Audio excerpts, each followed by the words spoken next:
Sunrise, of course, Australia's home of live music. Our very special guest today, Jessie J. Hello. Welcome back to Australia. Thank you for having me.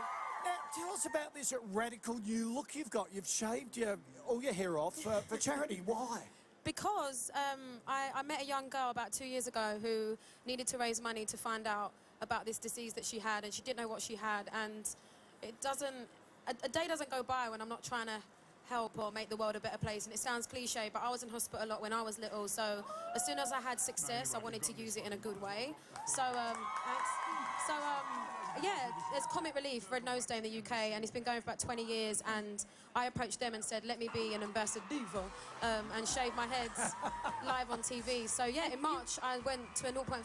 It was, yours is long in comparison to what mine was. I was going to say, you weren't joking, you really shaved it, right? Oh yeah. This is kind of long compared to what it was. This is, honestly, it's weird. I can feel like the wind on it now. When I have a shower, I can feel it. It feels good. For me, it's not about what it looks like. So it's about what we raised. You do so much for charity. Why? Why? Why not? No. But do you pinch yourself and say, wow, I've been given an incredible opportunity. A lot of it through anyone who has success, a lot of it is luck as well as hard work. Yeah. And you feel as though you've got to put back? Not at all. I mean, I think that my mum and dad raised me too good for me to turn my back on people that need people to raise money for them.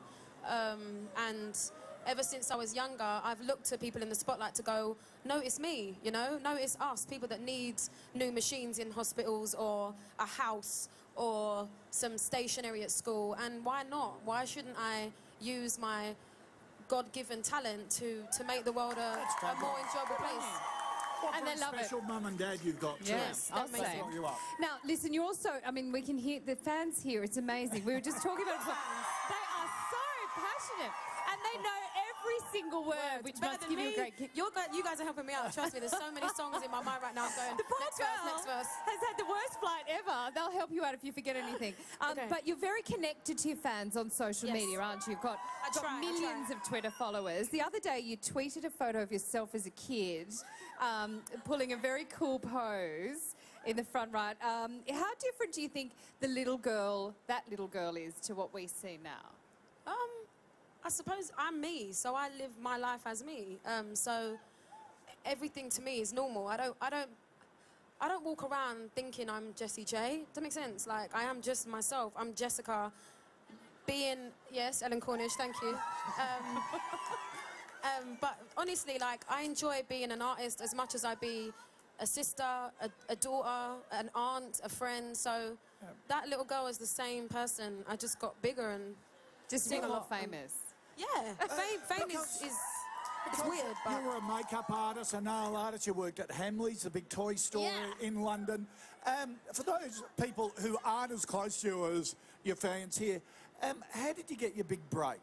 Oh, okay. Do we have like 4 hours or 5 minutes?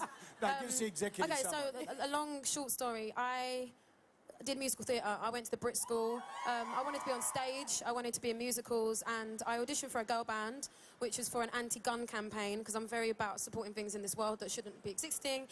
And I got into the girl band, and then I got signed. Being in the girl band, I got pulled out and signed to an independent record label. They went bankrupt after 2 years. I then had to be signed to protect my music, which was about 600 songs. I then got signed as a songwriter and thought, maybe this isn't for me. Then I wrote Part in the USA for Miley Cyrus, had success with that.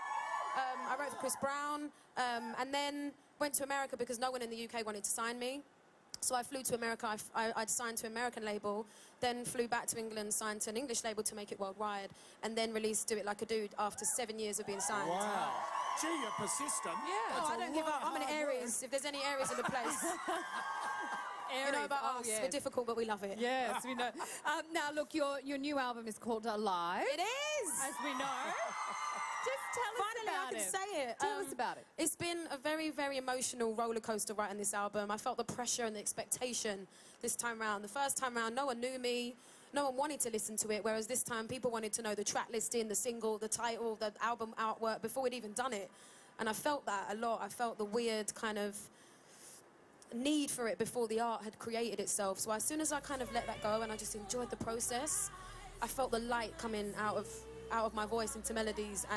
And anyone hear that? You know, when the air catches you and you can't breathe and you try and slyly, And to me, the album feels positive. Yeah. It feels very honest. It feels very much about singing. And obviously, imagine it's about tap dancing. But yeah, it's very positive and very light. I feel like it's very raw and very...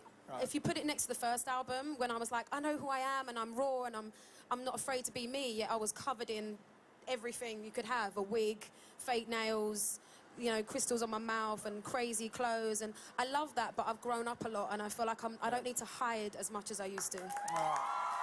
Well, we love having you here. You've got another song for us in about 10 minutes. Yes, so I do. We're really looking forward to that.